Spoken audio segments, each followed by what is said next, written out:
Hello everybody, we're back with Heroes of the Storm, and today we're playing everyone's favorite robot dinosaur that they don't know that they love. His name is Dehaka. He's amazing, and more people should play him, because he's fucking nuts. Now, we are on Tomb of the Spider Queen, so it's not going to be the greatest Dehaka map in the universe, but we'll talk about that later too. The team comps today are going to be Anubarak, Rhaegar, Lunara, Chromie, Dehaka versus Medic, Yrel, Zul'jin, Mei, and Kerrigan. Oh, getting the big tongue on Kerrigan right out of the gate. Not able to get the kill though because Medic has the boops and the heals. Now, the reason I said that Tomb of the Spider Queen is not Dehaka's best map is because he is going to very much want to play aggressive global split push team fight invader. What does that mean? That means that Dehaka usually wants to get macro pressure going in one lane, and then when his team engages in another lane while someone is coming to deal with his push, he just digs over to them with his Z, his mouth, his brush stalker, and give his team the numbers advantage, give his team a whole bunch of CC, and just shut the team fight down on the friendly manner of things. He kinda always, huh? Fucking minion. Maybe it was Yrel dodging. I wasn't paying attention. Oh my god. Are we? Nope, that's a hammer. That's a hammer on 3 people. Anyway, so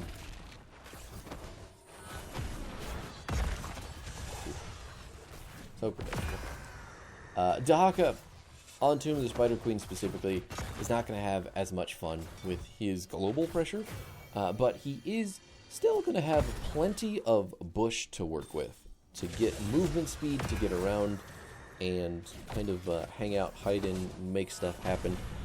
Tomb also has the weather event for the fog, so we could essentially become an invisible tongue machine. I know. Sounds sexy, right? But Dehaka ultimately, his kit, it does a lot of stuff, but all the things that it does are very utility based, and they are going to be able to. I don't like them bad dings. I really don't like it. They're going to be able to swing team fights because of CC, number one. He's also going to be able to bait a lot of cooldowns because he can go completely invincible with a base ability, which is his burrow, his E. And then he is going to just do a lot of indiscriminate AoE damage and standing in the middle of the enemy team. I'll go over the build with you in a second here because it is all going to be based around Dark Swarm, which is our W. Oh my god, where's the... just fucking missed it entirely, huh? I missed my Q though, so... Poo on me. Are we going to get it? Nope, another hammer to stop us. Oh, Yrel is so easy to just get out with, huh? Are you... I just can't land. None of us can land our abilities. It's okay. It's fine. We can let it go. We're doing great. We're fine. Everything's fine. I'm just crying on the inside. Oh, right. And Dehaka's trait is going to be our Essence collection. We are going to get Essence from minion deaths, which are going to give us 1 stack. And then we did take a talent, which is going to give us stacks of Essence from hitting heroes with our Dark Swarm, our W. So, oh, girl, what do you think is happening here? Excuse me? You don't have any mana. What are you going to do? Okay, well, I'm not necessarily ready to go all up in there. Just stun Yrel a little bit. Hopefully our team can get out, because I don't really want to be in... Oh. Have you ever seen a better dodge? Have you ever seen a better dodge? You're not going to hammer me, Yrel. I have a burrow. We're going to take the counter kill, though, for our Anubarak in their Zul'jin, so thank God for that. We do have a shitload of gems as well, which is... I mean, is good. Better to have them on one of our tanky boys than our squish lords. But anyway, back to the build. So I'm going to go over the whole thing with you because it's pretty static when you're playing this type of Dehaka. Enduring Swarm is what you're going to take at 1. It's going to give you 50 spell armor and increased duration on your Dark Swarm, which is your W. You're going to take Hero Stalker at level 4, which is going to give you 1 essence each time an enemy hero is hit by Dark Swarm. And we are going to increase essence gained from takedowns by 100%, which is 10 essence from takedowns. So we get 20 per takedown, which is pretty fucking good, especially with the number of kills that we're landing. Which means that in team fights specifically, if you are getting Dehaka kills or if he is getting lots of damage off of his Dark Swarm, he's going to have lots and lots and lots of healing on top of everything else, plus the spell armor, plus his burrow, so he's going to be able to dodge shitloads of damage or just heal it all back up.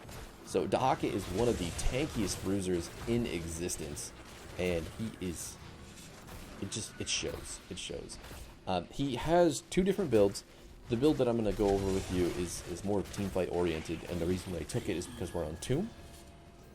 But he also has more of a split push build, or not necessarily split push build. It's more of an opportunistic build where you're going to build mostly for his tongue, his CC, and then turning those team fights after creating a really big push in macro with your just global. I'll go over that one after I'm done with this build. We're going to take Symbiosis at 7, which is going to reduce the cooldown by 0.4 seconds every time that it hits a hero, which, as you can tell, we're hitting quite a few heroes when we're all grouped up in these team fights because the enemy team likes to clump because they've got that Morales.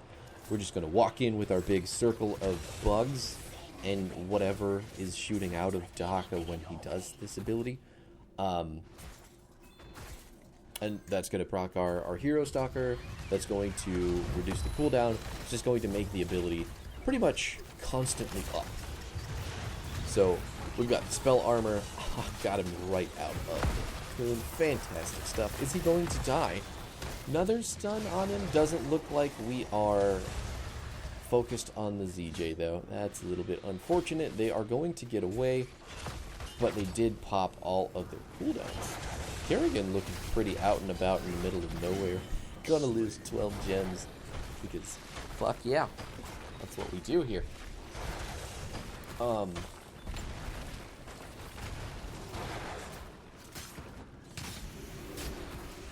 Oh yeah, back to the build. I keep losing my train of thought because cool stuff keeps happening. We're still going to take Isolation at 10, mainly because hitting the Medic or the Zul'jin or the Kerrigan with that ability is going to stop them from saving themselves. And it's just going to make them much easier to kill with the blind and the silence and just all that stuff. Isolation is a fantastic ultimate for picking off characters after you've hit them with your tongue.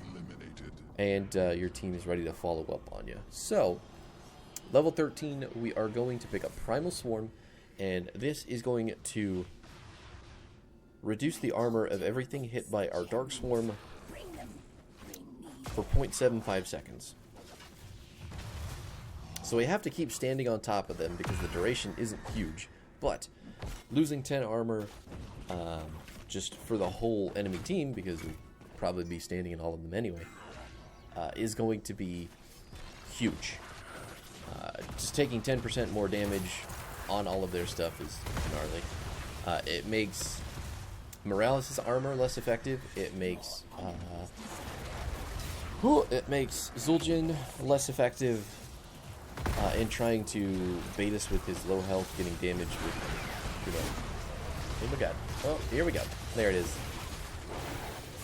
It's going to make it easier for our team to do damage. And it's an AoE, so it's just going to be as maximum helpful as possible. Zul'jin's poisoned, so there's no way he's going to get away anyway. And now we're just going to scoot out the back, unless they want to keep fighting. Hello, enemy team? Are you sure this is what you want to do? I can drop that tower aggro and then tongue that space goat. Got her ult. Got both of their ults, actually.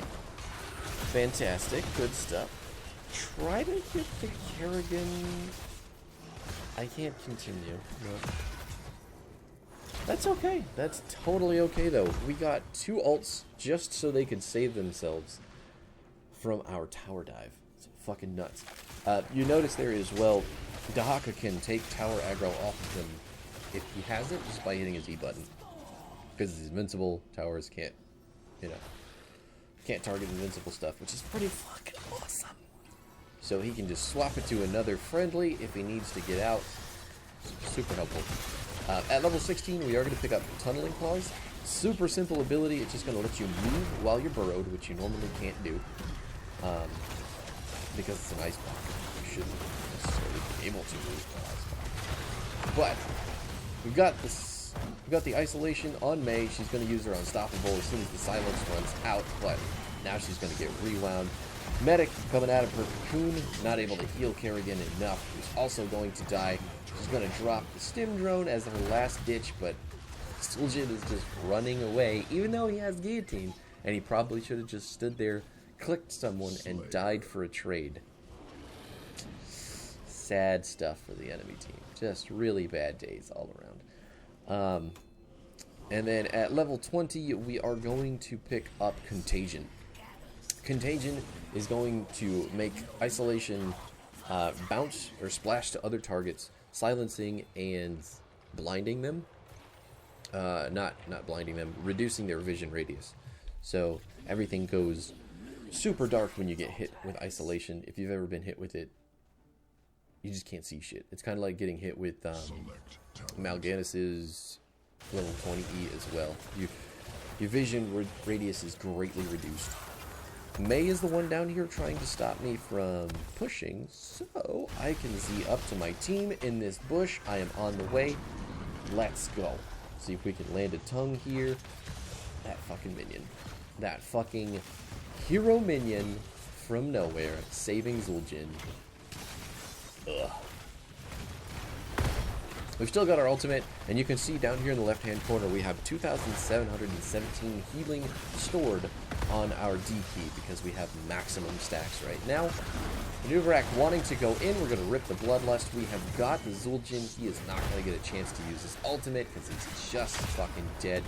Medic is coming out of this cocoon. We're going to hit her with the ISO first. Nobody on my team following the medic. Going to get the Yrel kill instead. And now Boss is just going to help me get this Kerrigan stun. We were able to tongue her under the boss stun, so she's just going to eat it, but she didn't take any extra damage. Mei's in the back right now, eating a lot of poke damage from our Lugnara and our Chromie, but we're going to have to leave because there's not a whole lot left for us to do. We do have another turn-in coming, though, which is fantastic for us because it should be the best way to shut down this game. Oh. Man, Dehaka is so much fun. He's so incredibly strong, and he's never changed, right? They've given him a few talent buffs in the past. The most recent one was to this build specifically, his W build. I can't remember specifically what they changed about it.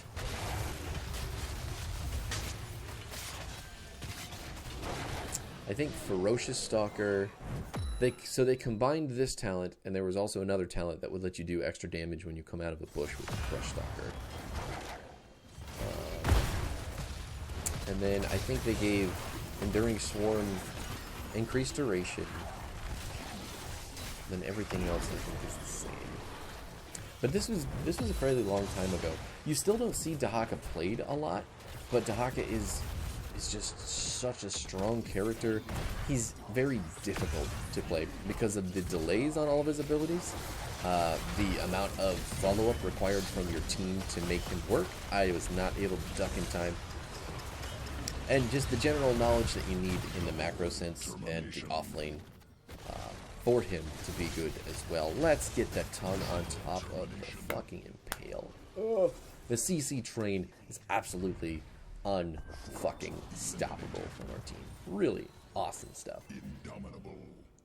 And with the Nubrak being on the squishier side of tanks, having Dehaka with all of his health, let's see, 4,900. Anubrak has 4,700. Dehaka has 4,900. Like, if that doesn't tell you how tanky Dehaka is,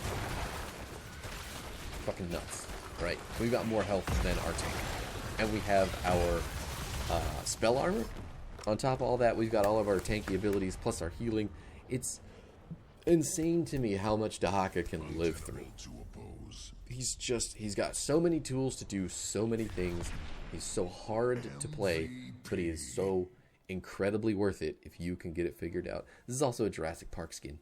I fucking love it. They can't, they can't like go out and say, hey, this is Jurassic Park, but the little symbol on his left shoulder pad there, it's a raptor claw, and he's got a Tyrannosaurus Rex skull painted on his face. So it's awesome. I love it. Everything about Dehaka is so fucking cool.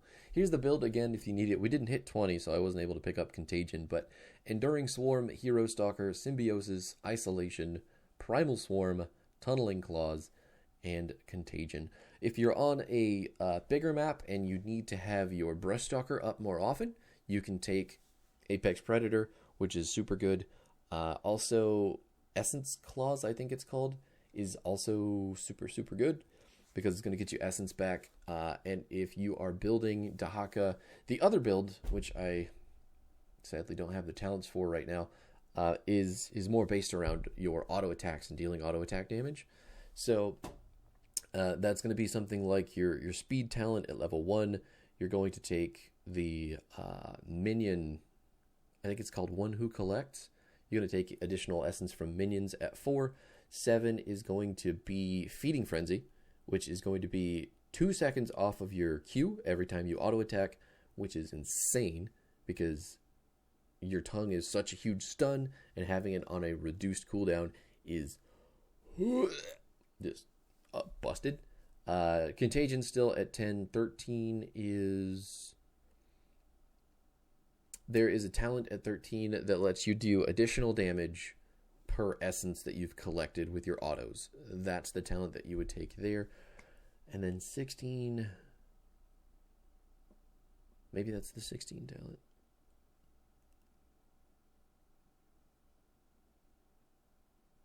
No, I can't remember.